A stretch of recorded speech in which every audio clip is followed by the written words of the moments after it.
गुजरात विधानसभा चुनाव में पहली बार चुनाव लड़ रही एआईएमआईएम दलित और मुस्लिम वोटों पर फोकस कर रही है। एआईएमआईएम अध्यक्ष असदुद्दीन ओवैसी मई से अक्सर गुजरात का दौरा कर रहे हैं।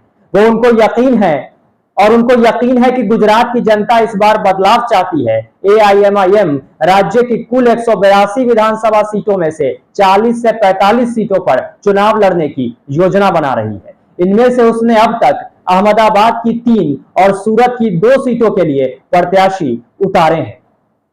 5 में से 4 पहली बार के प्रतियोगी हैं। एआईएमआईएम का गुजरात विधानसभा चुनाव में अपनी पार्टी के उम्मीदवारों को उतारना इसलिए भी दिलचस्प है क्योंकि फरवरी 2021 में हुए स्थानीय निकाय चुनावों में एआईएमआईएम ने 40 में से 26 सीटों पर जीत हासिल की थी, जिसमें मोडासा में 9, गोधरा में 6, भरूच में 1 और अहमदाबाद में नगर निगम की 7 सीटें शामिल है।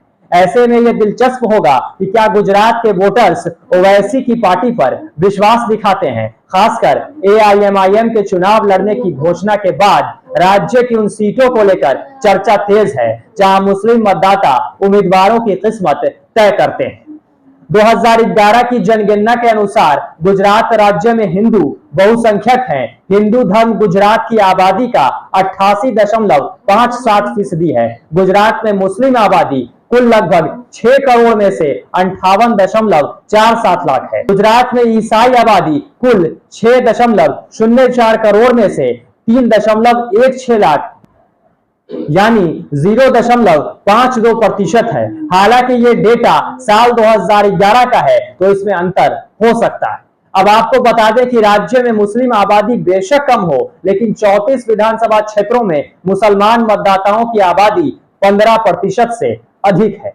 वहीं गुजरात में 20 विधानसभा क्षेत्र हैं जहां मुस्लिम मतदाताओं की संख्या 20% से अधिक है। इन 20 सीटों में से 4 अहमदाबाद जिले में है, जबकि 3 भरूच और कच्छ जिले में है। इन आंकड़ों को देखकर कोई भी कह सकता है कि राज्य में कई सीटों पर मुस्लिम वोटर्स उम्मीदवार की जीत और हार तय करने में महत्वपूर्ण भूमिका निभा सकते हैं।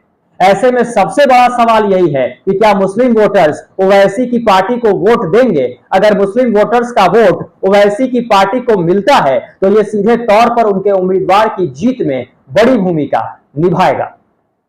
बहरहाल बिहार में तो तेजस्वी यादव कई बार कह चुके हैं कि ओवैसी जीतने के लिए नहीं, भाजपा को जिताने के लिए चुनाव लड़ते हैं। कांग्रेस भी इस तरह के आरोप ओवैसी पर कई बार लगा चुकी है। हर चुनाव के बाद यह बात साबित होती चली जाती है कि ओवैसी के पास मुस्लिम परस्त राजनीति को आगे ले जाने का कोई रोड मैप नहीं है। यहां तक कि दलितों को, पिछड़ों को मुसलमानों के साथ जोड़ने की उनके पास कोई चिंता है, न ही कोई सोशल इंजीनियरिंग।